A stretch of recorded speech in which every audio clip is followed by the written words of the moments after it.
Hi, hello viewers. Welcome to the VR Muchatlu and this is Vicky. And here is the non-spoiler review of Ustad Bhagat Singh. అంటే ఎప్పుడో 4-5 సంవత్సరాల కింద భగవదీయుడు భగత్ సింగ్ అంటూ movie name అయితే announce చేశారు. తర్వాత చాలా మార్పులు జరిగాయి. ఓ రకంగా స్టోరీనే మారిపోయింది అన్నారు. సో దాంతో పాటు టైటిల్ కూడా మారింది ఉస్తాద్ భగత్ సింగ్. జనరల్ గా ఈ మూవీపై అయితే అందరికి చాలా లీస్ట్ ఎక్స్పెక్టేషన్స్ అయితే ఉన్నాయి. నాకు కూడా ఎలాంటి ఎక్స్పెక్టేషన్స్ లేవు. ఏదో జనరల్ గా మూవీకి వెళ్ళిపోయా, మూవీ ఎంటర్టైన్ చేస్తే చాలు అనేసి. ఎప్పుడో 4-5 సంవత్సరాల కింద అనౌన్స్ చేసిన మూవీ. ఈ గ్యాప్ లో పవన్ కళ్యాణ్ గారు చాలా సినిమా చేశారు. అండ్ మన డైరెక్టర్ హరీష్ శంకర్ గారు కూడా మిస్టర్ బచ్చన్ అనే ఒక రాడ్ మూవీతో అయితే వచ్చారు.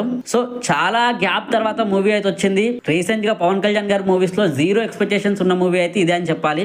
అండ్ అలాగే ఈ మూవీ నుంచి రిలీజ్ అయిన ఏ ప్రమోషనల్ కంటెంట్ కూడా అంతగా అయితే ఆకట్టుకోలేదు. సో దాని పరంగా చూసుకొని మూవీపై అయితే లీస్ట్ ఎక్స్పెక్టేషన్స్ తో థియేటర్ కి వెళ్ళాను. మరి మూవీ ఎలా అనిపించింది, మరి వర్కౌట్ అయిందా లేదా అనేది ఇన్ డెప్త్ రివ్యూలో తెలుసుకుందాం. అయితే ఇన్ డెప్త్ రివ్యూకి వెళ్ళేదానికంటే ముందు మన ఛానల్ ని ఖచ్చితంగా లైక్ చేయండి, షేర్ చేయండి, సబ్స్క్రైబ్ చేసుకోండి. ఇలాంటి కొత్త కొత్త అప్డేట్స్ అనేవి మన ఛానల్లో వస్తూ ఉంటాయి. సో సపోర్ట్ చేయండి. అయితే ఇక మూవీ ఎలా ఉందంటే, గబ్బర్ సింగ్ కాంబినేషన్ మళ్ళీ రిపీట్ అవుతుందంటే ఏ రేంజ్ లో అయిపో ఉండాలి. మన పవన్ కళ్యాణ్ గారు హీరో అండ్ అలాగే హరీష్ శంకర్ గారు డైరెక్షన్ అంటే ఓ రేంజ్ లో అయిపో ఉండాలి. బట్ ఈ మూవీ పైన మాత్రం జీరో హైప్ అని చెప్పాలి. దానికి తగ్గట్టే మూవీ కూడా ఏ మాత్రం ఆకట్టుకోలేదు. అండ్ ఇక స్టోరీ లైన్ విషయానికి వస్తే, చాలా సినిమాల్లో చూసిన స్టోరీ లైనే కొత్తగా ప్రజెంట్ చేద్దాం అనుకున్నారు.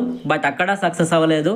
ఎలాగైనా రాజకీయాల్లోకి వెళ్ళాలనుకునే మన విలన్, అలా కాదు న్యాయాన్ని ధర్మాన్ని గెలిపించాలంటూ ధర్మం వెనకే వెళ్లే మన హీరో. మరి ఇద్దరి మధ్య ఎలాంటి వార్ జరిగింది, హీరో విలన్ ని ఎలా ఆపాడు రాజకీయాల్లోకి వెళ్లకుండా అనేదే మూవీ యొక్క బేసిక్ ప్లాట్ లైన్. ఇక మూవీ ఎలా ఉందంటే అదే పాత సీన్స్ అని చెప్పాలి. అవుట్డేటెడ్ స్టోరీ ఫుల్ గా. సో పవన్ కళ్యాణ్ గారి ఫ్యాన్స్ కి అయితే నచ్చుతుండొచ్చు. ఎందుకంటే పవన్ కళ్యాణ్ గారు డాన్సెస్ కానీ అండ్ కామెడీ టైమింగ్ కానీ కొంతవరకు వర్కౌట్ అయింది.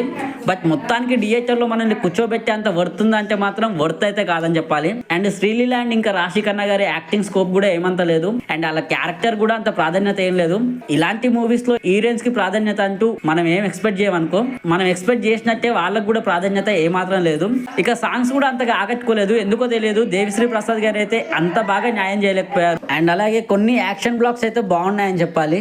అండ్ బీజిఎం తమన్ గారితో వచ్చిచ్చామన్నారు, అవసరం లేదనిపించింది. సో బీజిఎం కూడా అంతగా ఆకట్టుకోలేదు. ఈ మూవీకి ఇద్దరు మ్యూజిక్ డైరెక్టర్లు ఎందుకో నాకు అర్థం కాలేదు. అండ్ హరీష్ శంకర్ గారి టేకింగ్ కూడా అంత బాగాలేదు. స్టోరీని ఇంకొంచెం బాగా బెటర్ గా చేయొచ్చు. పాత కథే తీసుకున్నప్పుడు దాన్ని కొత్త మోడ్ లో ప్రజెంట్ చేసే విధానమైన ఉండాల్సింది. బట్ ఏ మాత్రం ఆకట్టుకోలేదని చెప్పాలి. మూవీని ఇన్ని సంవత్సరాలు ఆపినందుకు లాస్ట్ కి అది ఫ్లాప్ గానే నిలిచింది. పవన్ కళ్యాణ్ గారి స్టైల్ అండ్ స్వాగ్ కోసం మూవీకి వెళ్ళాలనుకుంటే వెళ్ళండి ఖచ్చితంగా.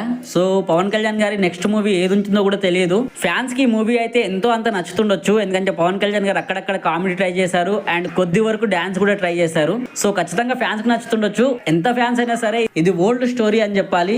బట్ ఏం నచ్చుతుందో తెలియదు. బట్ నా ఒపీనియన్ వరకు అయితే మూవీ అయితే వర్కౌట్ అవ్వలేదు. సో ఇదైతే నా పర్సనల్ ఒపీనియన్ అని చెప్పాలి. ఎవరి పర్సనల్ ఒపీనియన్ వాళ్ళకు ఉంటుంది. మూవీకి మీరు వెళ్ళండి, చూడండి, నచ్చిందో నచ్చలేదో మీ ఒపీనియన్ మీరు కూడా కామెంట్ చేయండి. ఇదైతే టోటల్లీ నా పర్సనల్ ఒపీనియన్. సో మూవీ ఒకవేళ మీరు చూస్తుంటే మీకు ఎలా అనిపించిందో ఖచ్చితంగా కింద కామెంట్ చేయండి. అండ్ మా వీడియో నచ్చితే లైక్, షేర్, కామెంట్ చేయండి. And this is Vicky, VR ముచ్చట్లు, సైనింగ్ ఆఫ్.